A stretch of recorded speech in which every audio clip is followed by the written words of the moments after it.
This little story really begins back in 1974. When I first joined Rush, I bought a 22-inch ride cymbal that happened to be made in a little factory in Meductic, New Brunswick.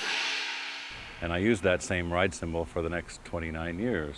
In more recent times, I started to hear other drummers, friends of mine, playing Sabians, and I got a little curious and decided to give them a try.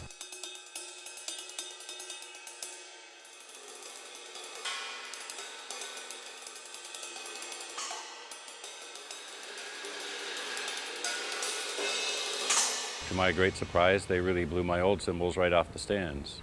So we arranged for me to make a visit to the much expanded Sabian factory in Meductic, New Brunswick. And when I met the people, I was so impressed at how much of the process was still done by hand. The hammering and the lathing, they just took a raw piece of bronze, put it up there, and sure enough, lathed each individual cymbal by hand. And there was a man sitting there with a leather apron, hammering cymbals by hand. And when I got with product specialist Mark Love, he started kind of putting some cymbals up for me to try, and we discussed what I liked and didn't like. And it was interesting, but a little clangy sounding. So he sent it back to the hand hammering man, Charlie Brown. Again, that was improved and interesting, but a little lacking in what I would call nuance. So he combined that with lathing and the hand hammering, and amazingly enough, yeah, there was the sound that I was looking for. Mark had one more inspiration up his sleeve, which was to combine what's called the pinpoint lathing, a much finer grained lathing on the top of the cymbals, and the Turkish traditional really style of grooves on the bottom.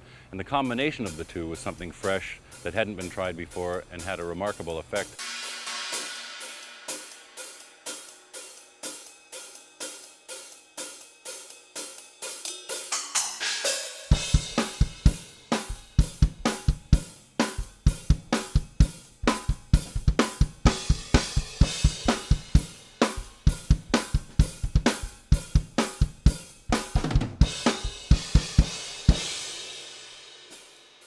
We started talking about how they should look as well, and developed this very special gold ink treatment for them. And the name that everyone liked in the end was Paragon, which means a model of excellence, and also happens to mean a perfect diamond of 100 carats or more. So we used that incorporated into the graphic treatment of it.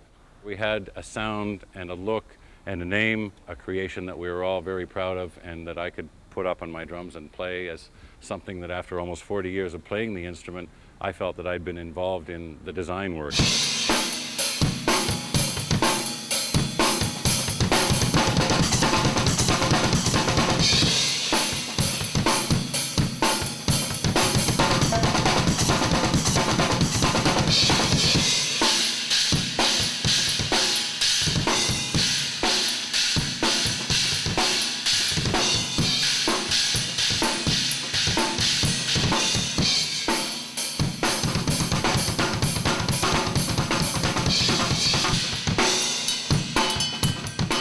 Ride cymbals, crash cymbals, hi-hats, chinas, the full range that represents everything that we hoped it would be, an excellence and a satisfying musical instrument to play.